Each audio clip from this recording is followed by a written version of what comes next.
हाँ बेटा जी, कैसे हो यार? तुमसे बात कर रहा हूँ। बिल्कुल बिल्कुल बढ़िया है ना, ठीक है। देख, तुम्हारे काम की बात है, इसलिए सारा डिस्टर्बेंस छोड़ के थोड़ी देर के लिए फोकस करके सुन लेना जो जो बातें अभी बता रहा हूँ। पहली चीज़। दूसरी चीज़, 10th क्लास में एंटर करने से पहले अगर ये चीज़ें तुम्हें पता हैं, यानी 10th क्लास का स्टडीज़ चालू कर रहे हो, उससे पहले अगर आपको ये वाली बातें पता हैं तो बीच में डिस्टर्ब नहीं होगे एक बार भी, ठीक है। बातें भले अपने दोस्तों के साथ शेयर कर लेना, लेकिन अभी सुन लो ध्यान से। पहली चीज़ ये रहेगी, अपन जो सिलेबस चालू करेंगे उससे पहले ही सारी बातें क्लियर कर लेता हूँ मैं, ताकि आप बीच बीच में मुझे इस चीज़ के लिए ना बोलें और आपको क्या क्या बात का ध्यान रखना है। तो पहला पॉइंट लिखा है मैंने कि more focus on concept, note just on question and different book. देखो यार, इस चीज़ को लेकर ना काफ़ी बच्चे कंफ्यूज रहते हैं और ये चलता है एग्जाम से 1 महीने पहले, 1.5 महीने पहले भी बोलते हैं सर कौन सी बुक रेफर करें। भाई उस टाइम पे कोई नई बुक रेफर नहीं करते हैं। तो आपको करना क्या है, मैं वीडियो लेक्चर के थ्रू आप लोग कंसेप्ट कवर कराऊंगा विद एग्जाम्पल, जिसका यूज करते हुए आप आराम से किसी भी बुक के क्वेश्चन कर सकते हो। इसलिए बीच बीच में मत पूछना सर इस बुक के क्वेश्चन करा दो, इस बुक के क्वेश्चन करना तुम्हारा काम है। मेरा काम तो मैं क्वेश्चन कैसे किया जाता है वो समझाना है, और मैं अलग अलग बुक के क्वेश्चन उठा उठा कवर करूंगा, तो उसके बारे में आपको टेंशन नहीं लेनी है, ठीक है। सेकेंड चीज़ ये है, कौन कौन सी बुक आपको फॉलो करनी है। तो मेरा मानना है कि एक तो आपके पास एनसीईआरटी होनी चाहिए, जिसको जरूर करना है, और एक एडिशनल बुक आपकी मर्जी है वो ले लो। आप चाहो तो आर डी शर्मा ले लो, आप चाहे तो RS अग्रवाल ले लो, आप चाहो तो एनसीईआरटी एग्जाम्पलर ले लो। मतलब कोई एक बुक ही एक्स्ट्रा रखनी है, 2-2 3-3 4-4 लाके मत रखना। अब उसमें एनसीईआरटी का करना आपका बहुत ज़रूरी है, ठीक है। कैसे करेंगे अभी बताऊंगा मैं, और साथ में उस एडिशनल बुक को कैसे फॉलो करेंगे वो भी हम बीच बीच में बात करते रहेंगे। लेकिन आपका 2 बुक होनी चाहिए।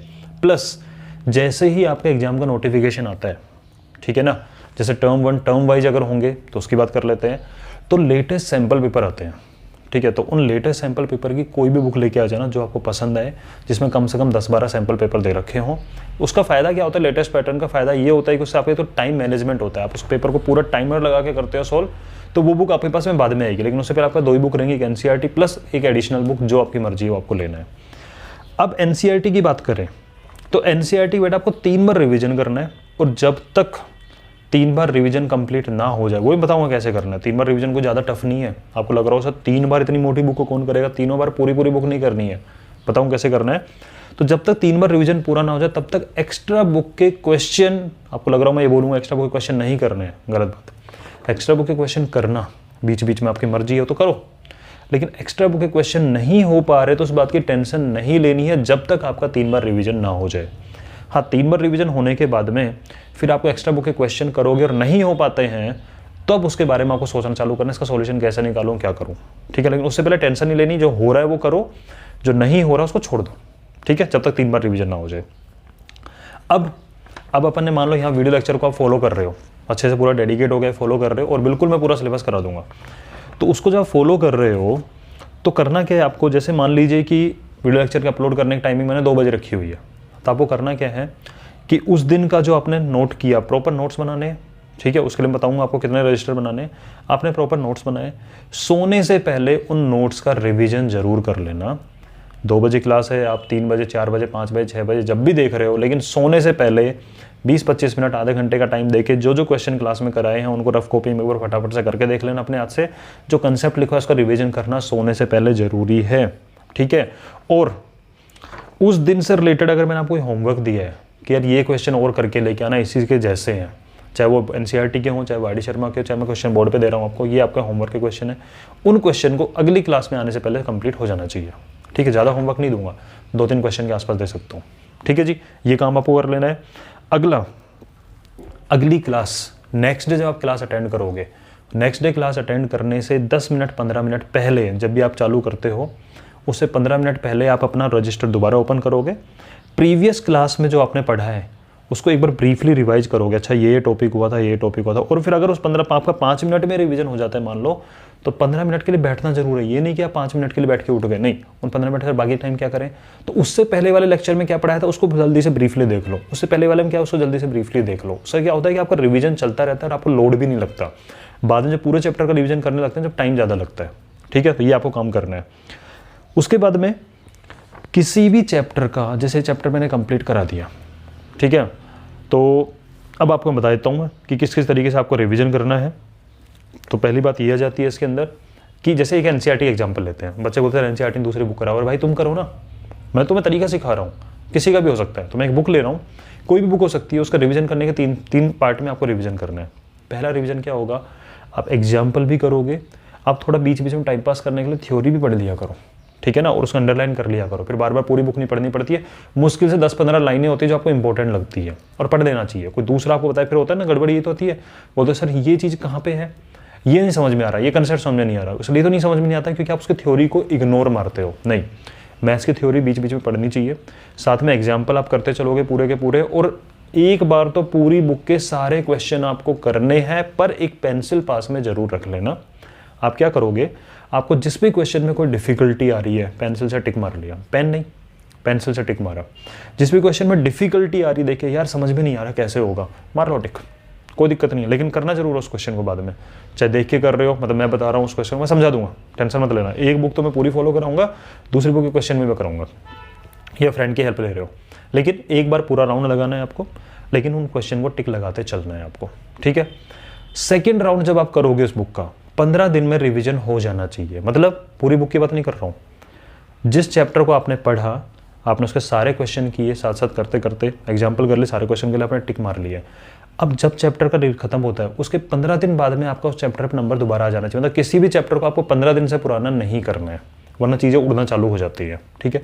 सेकंड रिवीजन में भी आपको सारे क्वेश्चन करने हैं, और मैं कह रहा हूँ कि अगर आप किसी चैप्टर को 2 पार्ट में 3 पार्ट में डिवाइड करते हो, डेली 1-1 घंटा ही पढ़ोगे, 3 या 4 दिन रिवीजन हो जाता है, ठीक है। सेकंड रिवीजन के टाइम पे आपको क्या करना है, सारे क्वेश्चन दोबारा करने हैं विद एग्जाम्पल, और जो आपने अंडरलाइन करी थी इंपॉर्टेंट पार्ट को उनको एक बार रीडिंग लगा लो, उसका बेनिफिट मिलता है क्वेश्चन सोल्व करने में, ठीक है। उसके बाद में जिन क्वेश्चन में आपको डिफिकल्टी इस बार आती है, ठीक है, उस पर एक टिक और लगाना है। अगर पहले से कोई टिक लगा हुआ है तो उस पर डबल हो जाएंगे, और नहीं लगा हुआ तो सिंगल लग जाएगा, लेकिन जिन पे पहले टिक लगा है उन पर लगे रहने देना, उनको नहीं छेड़ना है, ठीक है। और इस तरीके से आप करते जाओगे और अभी आराम चलता रहेगा।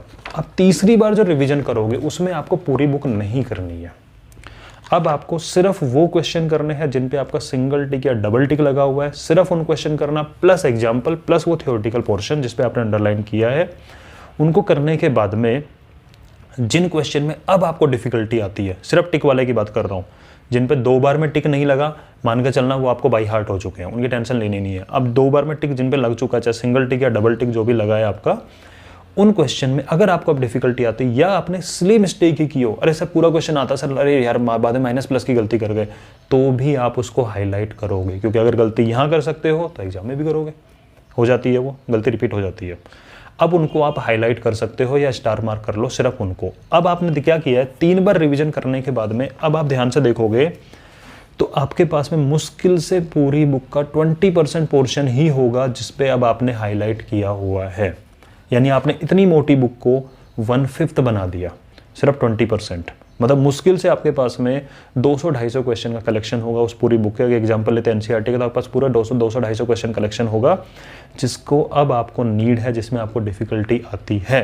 और अब आप दूसरी रेफरेंस बुक के क्वेश्चन पे ज़्यादा फोकस करना स्टार्ट कर दो। और 250 क्वेश्चन बोलते हैं काढ़ा होता है, पूरे ग्लास होता है, इतना बड़ा ग्लास भर के उबालते हैं, और बोला भी जाता है काढ़े के अंदर एक गिलास उबालो, जब तक वो इतना ना रह जाए तब तक उबालते रहो और इसको पीना है। तो आपने पूरी बुक की टेंशन खत्म करके आपने सिर्फ 20% पे आप आ चुके हो, ठीक है। अब आपके तैयार है। अब आप इन क्वेश्चन को 250 क्वेश्चन को रैंडमली जब भी आपका मन करे, चलो ठीक है आज रिवीजन करने का मूड कर रहा है, अपने आप को खुद टाइमर सेट कर लो, चलो यार 1 घंटे का टाइमर है, मुझे 15 क्वेश्चन सोल्व करने हैं, उठा लो, रैंडमली उठाओ अपनी मर्जी से किसी भी चैप्टर के, उनको कर करके देखो, ठीक है जी। ये आपका ध्यान रखना है। पहला रिवीजन, दूसरा रिवीजन, तीसरा रिवीजन आपको बता दिया है। एक बात और सबसे इंपॉर्टेंट बात है, कोई भी क्वेश्चन आपको नहीं आता है, मैं एनसीईआरटी की बात कर रहा हूँ, अदर रेफरेंस बुक का कोई क्वेश्चन नहीं आता तो आप फॉलो कर सकते हो उस चीज़ को, लेकिन स्ट्रिक्टली एनसीईआरटी की बात कर रहा हूँ। अगर आपको एनसीईआरटी का कोई भी क्वेश्चन में डिफिकल्टी होती है, गूगल कोई नहीं करेगा, उस क्वेश्चन सॉल्यूशन कोई गूगल पे जाके नहीं देखेगा, ना उस पर्टिकुलर क्वेश्चन का सॉल्यूशन आप यूट्यूब पे देखोगे। हाँ, आप उस टॉपिक से रिलेटेड कंसेप्ट का वीडियो आप देख सकते हो कि ऐसे क्वेश्चन कैसे होते हैं, लेकिन एग्जैक्टली सेम क्वेश्चन का वीडियो सॉल्यूशन कोई नहीं देखेगा, या फिर गूगल सॉल्यूशन कोई नहीं देखेगा। दोस्तों की मदद लो, पहले तो खुद से ट्राई करो 2-3 बार, कंसेप्ट समझो, उसका जैसा एग्जाम्पल सोल्व करो, ठीक है। फिर दोस्तों की हेल्प लो, टीचर की हेल्प लो, फिर भी नहीं आ रहा है, प्रॉब्लम आ रही है तो मुझे कमेंट में बता देना यार, मैं पर्टिकुलर क्वेश्चन करवा दूंगा, लेकिन कंसेप्ट समझाते हुए बताऊंगा, सिर्फ उसका सॉल्यूशन नहीं बताऊंगा, ठीक है। हिंट दूंगा कैसे किया जाता है, ठीक है जी। उसके बाद में बात आती है अब आपको 2 रजिस्टर बनाने हैं। पहले रजिस्टर में क्या करोगे आप, प्रॉपरली नोट्स बनाओगे। मैंने देखा है कई बच्चों की हैबिट ख़राब रहती है, वो सिर्फ एक तो 1.5 1.75 की स्पीड पे देखते हैं, लिखते कुछ नहीं है, सिर्फ सुनते हैं। सुनने से मैथ्स नहीं होता बेटा, आपको प्रॉपरली एक चीज़ें बता लिखी जाती हैं, फ़ायदा होता है उस चीज़ का, ठीक है। प्रॉपरली नोट्स बनाओगे एक रजिस्टर के अंदर, जो क्लासरूम हो सिर्फ क्लासरूम का रजिस्टर रहेगा, उसमें एक्स्ट्रा क्वेश्चन की प्रैक्टिस आप कुछ नहीं करोगे, ठीक है। और दूसरा रजिस्टर रहेगा, रफ रजिस्टर बोल सकते हो आप उसको, या प्रैक्टिस रजिस्टर बोलो, रफ मत बोलो, प्रैक्टिस रजिस्टर बोलो। उसमें जो भी आपको काम दिया जाता है एक्स्ट्रा, या आपको रजिस्टर रिवीजन करना है, उस क्वेश्चन को आराम से प्रॉपरली सोल्व करते चलो। और स्कूल की जो होमवर्क की कॉपी है उसको टाइम पास नहीं बनाना है, उसमें आपका तरीके से एक एक क्वेश्चन सीक्वेंस में सॉल्यूशन लिखा होना चाहिए, क्योंकि एक कॉपी तो आपकी वो होनी चाहिए जिसमें आपके पास में बुक के सारे क्वेश्चन सीक्वेंस वाइज सॉल्यूशन आपकी खुद की राइटिंग में लिखे हों, खुद ने किए हुए हो। उसका बेनिफिट ये मिलेगा कि एग्जाम टाइम में अगर बाई चांस आप किसी क्वेश्चन में अटक जाते हो, तो बजाय गूगल के जाने के अगर आपने खुद का हैंड सॉल्यूशन देखा है वहाँ पे, तो वो चीज़ लंबे टाइम तक याद रहती है। समझ रहे हो इस बात को। अब जो आपके पास में है और क्या पॉइंट है भाई, कुछ है क्या? एक्स्ट्रा बुक की अगर बात करें तो एक्स्ट्रा बुक फॉर एग्जांपल आपने आर डी शर्मा फॉलो कर ली, ठीक है। अब इस आर डी शर्मा करने का तरीका सुनो, ऐसे नहीं करना है, फिर इतनी मोटी लगती है, डर लगता है, और पूरे कोई नहीं करता। मतलब मुश्किल से मान के चलना 10% बच्चे होते होंगे पूरे जितने पढ़ने वाले होंगे जिनके पास बुक होती है ये वाली, ठीक है। पहली बात तो आधे बच्चों के पास तो बुक ही नहीं होती है। जिनके पास बुक होती है उसमें सिर्फ 10% बच्चे होते हैं जो उस बुक को 50% से ज़्यादा सोल्व करते हैं, और मुश्किल से 2% बच्चे 1% बच्चे होते होंगे जो पूरी बुक सोल्व करते हैं। चाव में ले तो आते हो, इतनी मोटी बुक महंगी पड़ती है। तो तरीका बताता हूँ उसको सोल्व करने का। जो टॉपिक आप देखो शुरू की 2-4 क्लासेज में आपको टेंशन लेनी नहीं है, क्योंकि बेसिक चलेगा बिल्कुल, उससे रिलेटेड ज़्यादा क्वेश्चन आपको मिलेंगे नहीं बुक में, ठीक है। 2-4 क्लास हो जाती हैं, फिर जो क्वेश्चन टॉपिक आपको करा दिया गया है उस टॉपिक से रिलेटेड एग्जाम्पल, मैं आर डी शर्मा की बात कर रहा हूँ, उसमें भी आपको अनसोल्व्ड क्वेश्चन पे बाद में जाना। आज आपने कोई टॉपिक कवर किया 2-3 क्लास के बाद में, अब आपको लगता है हाँ कुछ कंटेंट मैंने पढ़ा दिया है, ठीक है, ये आपने स्कूल में पढ़ लिया है, उसके 2-3 दिन बाद में आपको आर डी शर्मा ओपन करनी है, उस टॉपिक से रिलेटेड सोल्व्ड एग्जाम्पल को पहले खुद से ट्राई करना है। कहीं अटकते तो थोड़ा सॉल्यूशन का हिंट लो, लेकिन तरीका अपना लगाओ। ये नहीं कि एग्जैक्टली उस चीज़ को कॉपी कर रहे हो, क्योंकि देखो अलग अलग लोगों का अलग अलग तरीका होता है समझाने क्वेश्चन को, अलग अलग मेथड फॉलो करते हैं। तो आप ट्राई करो कि जो मेथड आपने समझा है क्लासरूम में मेरे से समझा है, उस मेथड को फॉलो करके आप उस क्वेश्चन को सोल्व करो। कहीं अटकते हो जब उसको सॉल्यूशन को एक बार रीड कर लो, क्या बोलना चाह रहा है, अच्छा ऐसा ऐसा, लेकिन तरीका अपने लगाओ सोल्व करने के लिए, एग्जैक्टली फॉलो मत करो। ऐसे करके आप रिलेटेड एग्जाम्पल करते चलो। जैसे ही आपके रिलेटेड एग्जाम्पल कंप्लीट होते हैं और आपका चैप्टर भी कंप्लीट हो जाएगा इतने दिनों के अंदर, फिर हर चैप्टर के पीछे आपने देखा होगा 30-35 क्वेश्चन एमसीक्यू फॉर्म में होते हैं आर डी शर्मा में। आप उन्हें एमसीक्यू क्वेश्चन करो। फिर बच्चा कोई बोलेगा सर हमारा पेपर तो सब्जेक्टिव आएगा। अरे बेटा जी, ऑब्जेक्टिव क्वेश्चन के क्वेश्चन अच्छे हैं, बस उनमें ऑप्शन दे रखा है, तो उसकी टेंशन नहीं लेनी है आपको, समझ गए।